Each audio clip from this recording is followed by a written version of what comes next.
Changing the language in the Uber app is a straightforward process. Follow these steps to adjust the language settings according to your preference. Step 1. Open the Uber app. Launch the Uber app on your mobile device.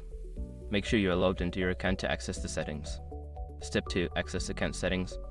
Tap on the menu icon, usually represented by 3 horizontal lines or your profile picture, located in the top left or right corner of the screen. This will open your account settings. Step 3. Go to App Settings. Scroll down the menu and look for the Settings option. Tap on it to enter the app settings where you can customize various features. Step 4. Select language. In the Settings menu, find a language option. Tap on it to view the available languages that you can choose from. Step 5. Choose your preferred language. Select your desired language from the list. Once selected, the app will automatically update to reflect your choice. After completing these steps, your Uber app will now display in the language you selected. Enjoy your rides with the app in your preferred language.